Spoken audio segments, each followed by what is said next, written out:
السلام علیکم viewer, welcome to my back channel.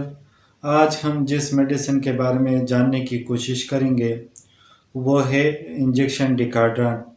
Injection ڈیکارڈران کیا ہے اور اس کے اندر کون سا فارمولا ہے اور کون سی بیماری میں انجیکشن ڈیکارڈران کا ہم استعمال کر سکتے ہیں، کنٹرا انڈیکیشن کیا ہے اور اس کے سائیڈ ایفیکٹ کیا ہے۔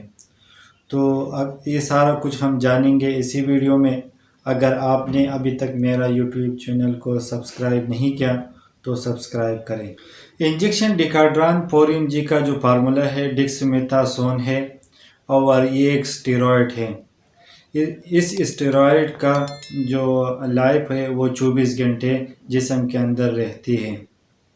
اور ڈیکارڈران انجیکشن IM اور IV دونوں روٹ میں آپ لگا سکتے ہیں۔ اب بات کرتے ہیں کہ ڈیکارڈران انجیکشن ہم کون سی بیماری میں استعمال کر سکتے ہیں۔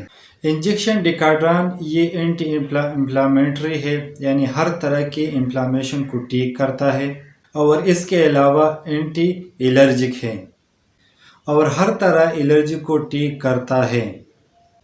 اگر شدید قسم کی الرجی ہو رہا ہو تو بھی آپ ڈیکارڈران کا استعمال کر سکتے ہیں۔ اگر کسی میڈیسن کی ریئیکشن ہو گیا، آپ کی جسم کے اوپر ریڈنس ہو گیا یا کسی وجہ سے خراش ہو گئی اور بہت زیادہ جلن ہو رہی ہو تو آپ ڈیکارڈران انجیکشن کا استعمال کر سکتے ہیں۔ تو اس الرجی میں ڈیکسامیتھاسون یعنی ڈیکارڈران کا استعمال کر سکتے ہیں۔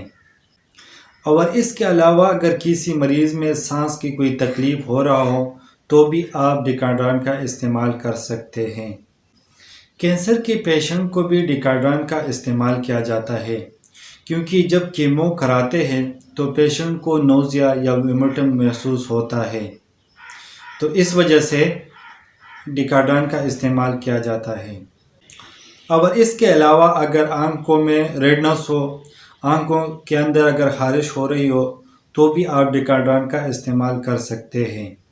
اب بات کرتے ہیں کہ کن کن حالت میں ہم ڈیکارڈران کا استعمال نہیں کر سکتے۔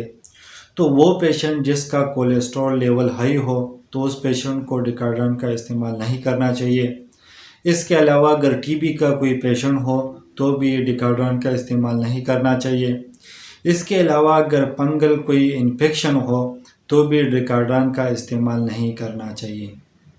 اگر کسی پیشنٹ کا شوگر لیول ہائی ہو تو اس پیشنٹ کو بھی ڈیکارڈران کا استعمال نہیں کرنا چاہیے۔ اور اس کے علاوہ برین ہیموریج کوئی پیشنٹ ہو، برین انجری کوئی پیشنٹ ہو تو بھی آپ ڈیکارڈران کا استعمال نہ کریں۔ اب بات کرتے ہیں ڈیکارڈران کی سائیڈ ایفیکٹ کے بارے میں کہ ڈیکارڈران انجیکشن سے کیا کیا سائیڈ ایفیکٹ ہو سکتے ہیں۔ ڈیکارڈران انجیکشن سے سکن ڈرائی ہو سکتا ہے، سر درد ہو سکتا ہے، اسٹمک پین ہو سکتا ہے، اور اس کے علاوہ مسل جو ہے ویک ہو سکتا ہے، اور چکر آنا، یہ بھی ڈیکارڈران کے سائیڈ ایفیکٹ میں شامل ہے۔